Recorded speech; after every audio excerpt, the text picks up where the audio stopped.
Praise the Lord. பொதுவாக நாம் எல்லோருமே ஆண்டவரிடத்திலிருந்து நம்ம நன்மையை பெற்றுக்கொள்ளணும் அப்படின்னு சொல்லி நம்ம விரும்புவோம். முதலாவது, நம்ம ஆண்டவரிடத்திலிருந்து நன்மைகளை பெற்றுக்கொள்ளணும்னா நாம் என்ன செஞ்சால் நம்ம நன்மைகளை பெற்றுக்கொள்ள முடியும் அப்படிங்கிறத இந்த வீடியோவில் நம்ம தியானிக்கலாம். எரேமியா 31ஆம் அதிகாரம் 14ஆம் வசனத்தை நம்ம வாசிக்கும்போது, என் ஜனங்கள் நான் அளிக்கும் நன்மையினால் திருப்தி அடைவார்கள். இந்த வார்த்தையை ஆண்டவர் சொல்கிறாங்க. இந்த வாக்குத்தத்த வசனத்தை நம்ம சுதந்திரித்து கொள்ளணும்னா முதல்ல நாம் ஆண்டவருடைய ஜனங்களாக இருக்க வேண்டும். அவருடைய ஜனங்களாக இருக்கணும் அப்படின்னா நம்ம எப்படி இருக்கணும் அப்படிங்கிறத எரேமியா 11ஆம் அதிகாரம் 3ஆம் வசனத்தில் நம்ம வாசிக்கலாம். என் சத்தத்தை கேட்டு நான் உங்களுக்கு கற்பிக்கிறபடியே எல்லா காரியங்களையும் செய்யுங்கள், அப்பொழுது நீங்கள் என் ஜனமாய் இருப்பீர்கள், நான் உங்கள் தேவனாய் இருப்பேன். நம்ம செய்யக்கூடிய ஒவ்வொரு காரியத்திலையும் ஆண்டவர் என்ன சொல்கிறாங்கன்னு சொல்லி விசாரித்து அதன்படி நம்ம செய்யணும்.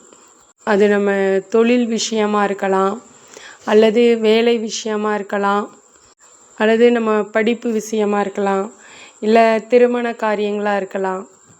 அது எந்த ஒரு காரியமாக இருந்தாலும் ஆண்டவர்கிட்ட விசாரித்து ஆண்டவர் என்ன சொல்கிறாங்களோ அதன்படி செய்யணும். சில நேரங்களில் ஆண்டவர் சொல்லக்கூடிய காரியங்களை நம்ம ஏற்றுக்கொள்ள அது ஒரு கடினமானதாக கூட காணப்படலாம். அந்த சூழ்நிலைகள், நம்மளுடைய சூழ்நிலைகள் ஆண்டவர் ஒன்று சொல்லுவாங்க, ஆனால் அந்த சூழ்நிலையின்படி அதை ஏற்றுக்கொள்ள கடினமானதாக இருக்கலாம். இருந்தாலும் நம்ம ஆண்டவர் வார்த்தையின்படி எல்லா காரியங்களையும் செய்யணும். அப்படி செய்யும்போது தான் நம்ம ஆண்டவரிடத்திலிருந்து நன்மைகளை சுதந்திரித்து கொள்ள முடியும். ஆண்டவருடைய வார்த்தையை கேளாதபடி செவியை விளக்குகிறவனுடைய ஜெபம் அருவருப்பானதுன்னு நீதிமொழிகள் 28ஆம் அதிகாரம் 9ஆம் வசனம் நமக்கு சொல்லுகிறது. ஆண்டவர் தேவனுடைய ஜனங்களுக்கு கட்டளைகளையும் கற்பனைகளையும் கொடுத்துருக்காங்க. அதை கை கொண்டு வாழணும். ஆண்டவருடைய கட்டளைகளை மீறி நடக்கிறது பாவம். யோசுவா புத்தகம் 7ஆம் அதிகாரம் 11ஆம் வசனத்தை நம்ம வாசிக்கும்போது, இஸ்ரவேலர் பாவம் செய்தார்கள், நான் அவர்களுக்கு கட்டளையிட்ட என் உடன்படிக்கையை மீறினார்கள், சாபத்தீடானதில் எடுத்துக்கொண்டதும் களவு செய்ததும் வஞ்சித்ததும் தங்கள் பண்டம்பாடிகளுக்குள்ளே வைத்ததும் உண்டே. ஆதலால் இஸ்ரவேல் புத்திரர் தங்கள் சத்துருக்களுக்கு முன்பாக நிற்கக்கூடாமல் தங்கள் சத்துருக்களுக்கு முதுகை காட்டினார்கள், அவர்கள் சாபத்தீடானார்கள். நீங்கள் சாபத்தீடானதை உங்கள் நடுவிலிருந்து நிக்கரம் பண்ணாவிடில் இனி உங்களோடு இரேன்.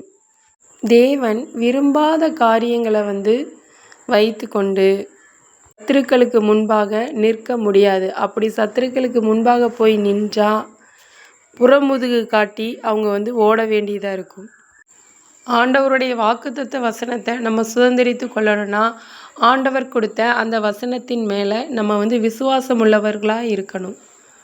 ஆண்டவருடைய சத்தத்தை நம்ம கேட்டு நடக்கும்போது நமக்கு நன்மை செய்கிற தேவன் அவருடைய சத்தத்தை கேட்காம போகும்போது, அவருடைய வார்த்தைக்கு கீழ்ப்படியாமல் இருக்கும்போது அவர் தீமையை வரப்பண்ணுகிற தேவனாகவும் அவர் இருக்கிறார்.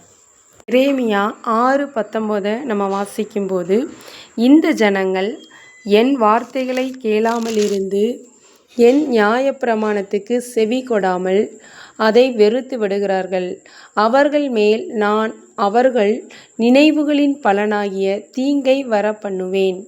ஆண்டவருடைய வார்த்தைக்கு செவி கொடுக்காமல் போகும்போது அவர் தீங்கை வர பண்ணுகிற தேவனாக இருக்கிறார்.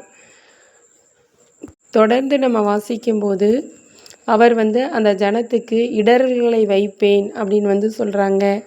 அவங்க இடருண்டு ஏகமாய் அழிந்து போவாங்க அப்படின்னு சொல்கிறாங்க ஆண்டவர். எனவே நாம் ஆண்டவரிடத்திலிருந்து நன்மைகளை பெற்றுக்கொள்ள அவருடைய வார்த்தைக்கு செவி கொடுத்து அதன்படி எல்லா காரியங்களையும் நாம் செய்வோம். அப்படி செய்கிறவர்கள் தேவன் அளிக்கிற நன்மையினால் திருப்தி அடைவார்கள். God bless you.